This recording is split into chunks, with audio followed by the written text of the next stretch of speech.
Já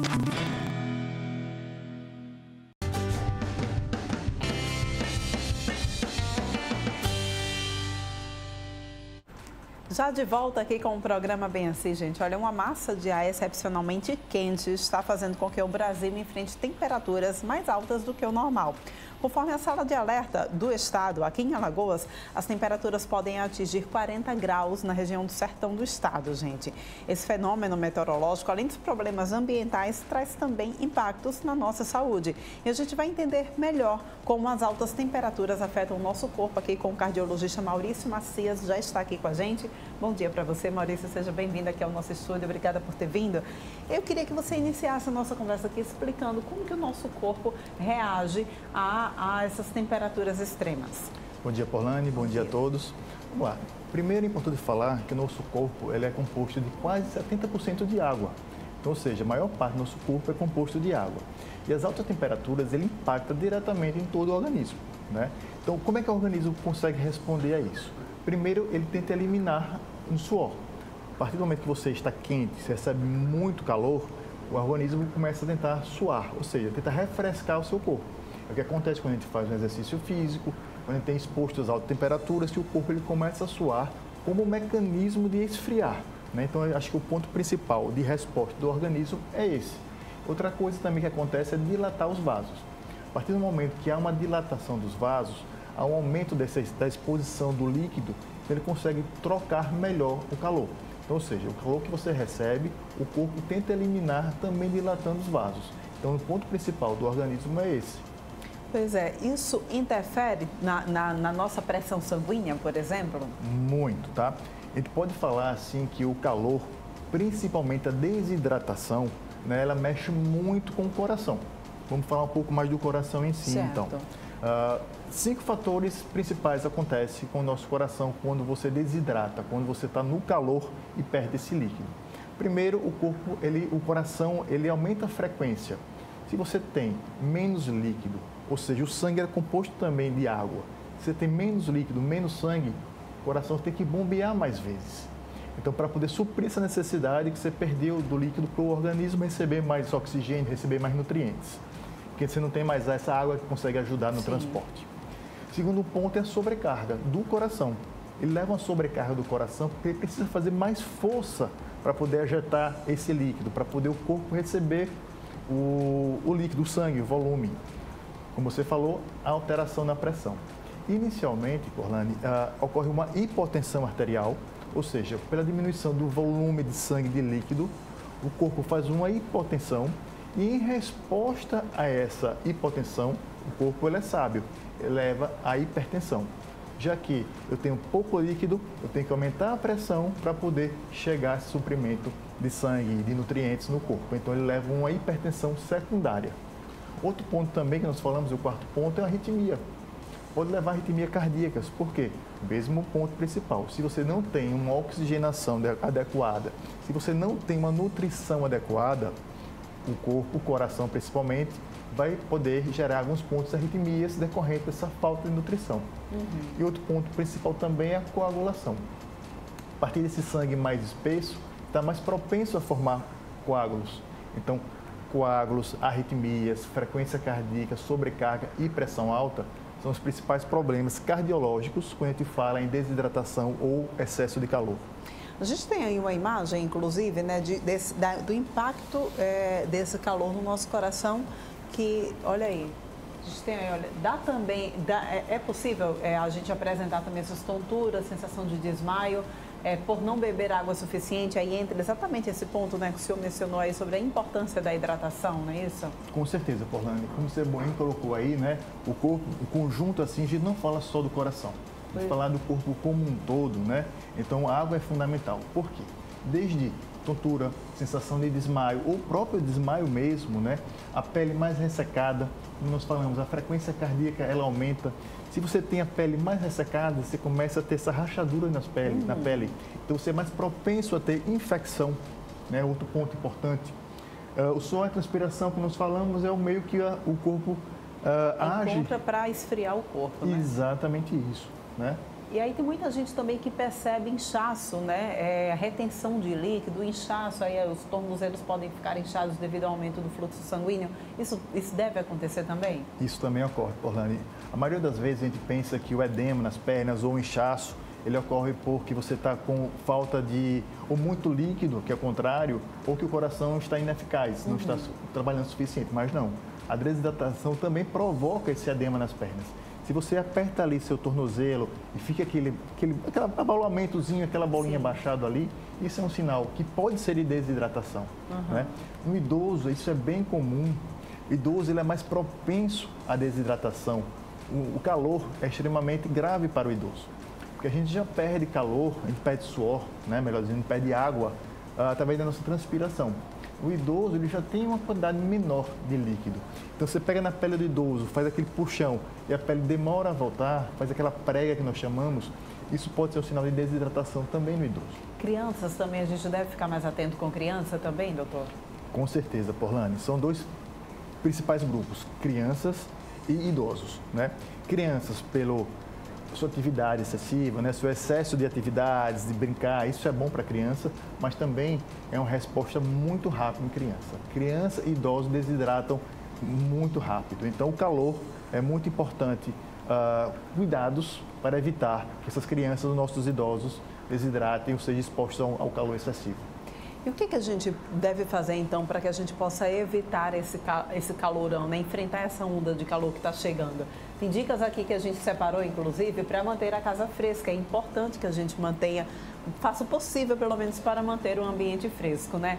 A gente tem aqui, olha, limitar o uso do fogão e do forno. Se você puder fazer isso, vamos supor, escolher um horário no dia para preparar os alimentos, que seja pela noite, no período da noite, que geralmente é um pouco mais fresco, né?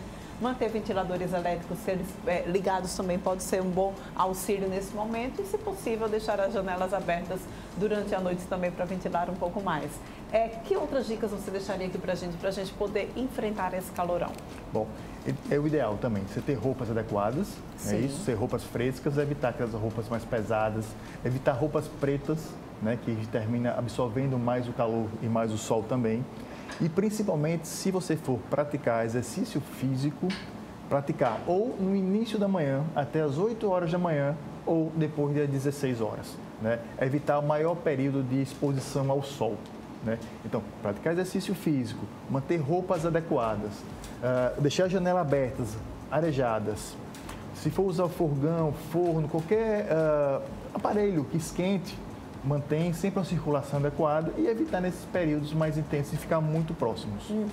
A gente tem, inclusive, Maurício, a corrida Arnold Melo que vai acontecer, muita gente está se preparando, o pessoal aqui da TV, inclusive, já se preparando, que já adquiriu a camisa, se preparando para participar dessa corrida. A gente mora numa orla maravilhosa, uma cidade abençoada, né? E muita gente realmente opta por fazer atividades ao ar livre.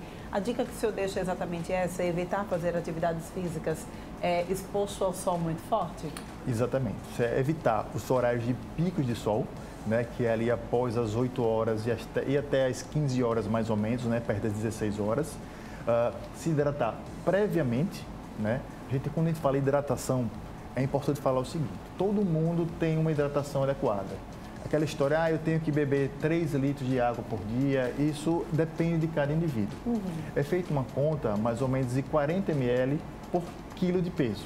Então, uma pessoa que pesa em torno de 70, 80 quilos, vezes 40 ml, vai dar mais ou menos 3 a 3,5 litros de água.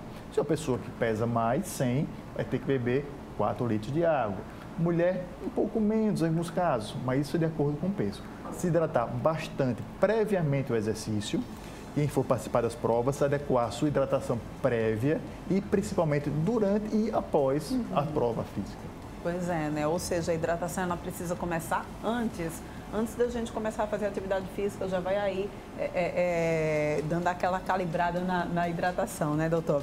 Agora, quais são os sintomas que a gente deve acender um alerta? Olha, eu devo acender o alerta para esse sintoma devido ao calor. Quais são os sintomas? Bom, primeiramente, o sintoma principal é a boca seca. A partir do momento que você tem a boca seca, alguns pacientes falam a boca mais amarga, isso é um principal sintoma de desidratação. O segundo sintoma é, você começou a ter algumas tonturas, algumas molezas, isso é muito comum, você está abaixado, se levanta muito rápido, que às vezes dá um pouco de tontura, e seu volume de sangue também está diminuído. Perceber que algumas pessoas têm os olhos mais fundos, né?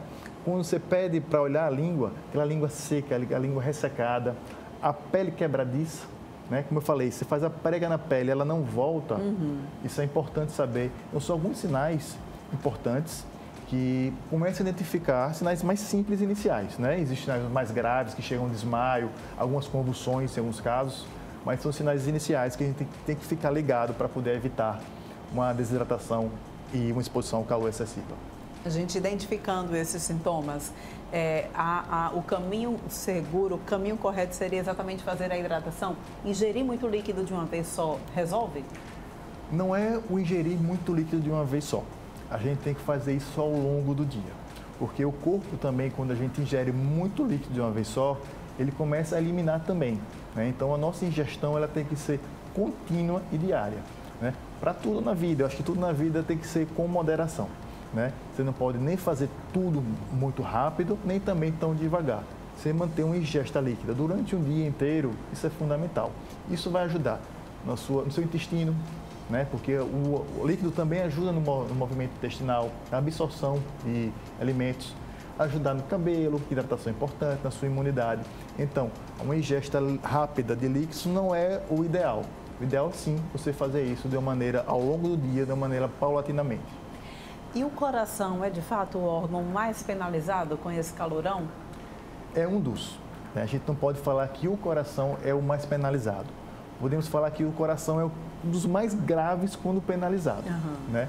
Porque tanto o rim também, né? Você pode ter uma insuficiência renal por desidratação, você pode ter problemas neurológicos por desidratação, problemas infecciosos por desidratação.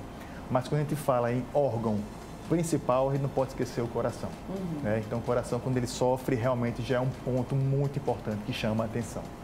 Muito bem. Agora, vem aquela pergunta, né? O pessoal aqui na nossa orla, né? no nosso estado, na nossa capital, o pessoal sempre chega no final de semana, lembra, olha, vou refrescar esse calorão na beira da praia, né? Ou na beira de uma piscina, aproveitando o sol. E aí, nesse momento, muita gente acaba fazendo uso de bebidas alcoólicas ou refrigerantes, enfim. Que dica o senhor deixaria? Seria uma forma de se hidratar também? Bom, bebidas alcoólicas, falando especificamente nisso, ele tem um componente diurético, né? Também tem um componente de água, mas tem um componente diurético na bebida alcoólica, né? Por isso que é normal, quando você começa a beber, você vai mais vezes ao banheiro, porque a diurese, ela aumenta. Aumentando a diurese, você também desidrata. Um dos problemas da bebida alcoólica, do excesso, realmente é a desidratação. Então, se você faz uso de bebida alcoólica durante, assim, sua piscina, no mar, na praia, alterne com um pouco de água, beba um pouco de água, beba sua bebida alcoólica e volte a beber um pouco de água. Faça essa alternância entre os dois líquidos, que assim você vai evitar você ter dor de cabeça, vai evitar você ter ressaca no outro dia, vai evitar você ter fadiga, esse cansaço que a gente sente em alguns casos pós-bebida. Hidratação é fundamental nesses casos. E para quem faz o uso bastante também de refrigerante nesse momento? O refrigerante seria uma boa bebida? O refrigerante não é a bebida também ideal, né? Porque o refrigerante, a maioria das vezes, tem muito açúcar, né? Então, o açúcar também não é uma fonte de hidratação. Então, às vezes, o carboidrato, ele requer também, que é o açúcar vem do carboidrato em si também, requer um pouco mais de água para fazer sua metabolização. Então, o ideal mesmo é você ter uma água de coco, água normal, ou algum desses líquidos que nós chamamos líquidos de reposição hidroeletrolíticas, né, que tem no mercado aí também. Então, água e água de coco para gente, que nessa orla bonita que nós temos, acho que é a melhor opção. Muito bem, muito obrigada pela tua participação aqui no nosso estúdio, tá bem? Eu que agradeço. Pois é, gente, todas as dicas anotadas aí na ponta do papel, né? Não vai vacilar. E para você que vai fazer atividade física, fica de olho, se hidrata antes, durante e depois da atividade física, tá bom? A gente vai agora para um rápido intervalo. Daqui a pouquinho a gente vai receber aqui no nosso estúdio a cantora Lara Mello, que vai aqui mostrar o espetáculo que ela está preparando para amanhã no Quintano Arena. Já já.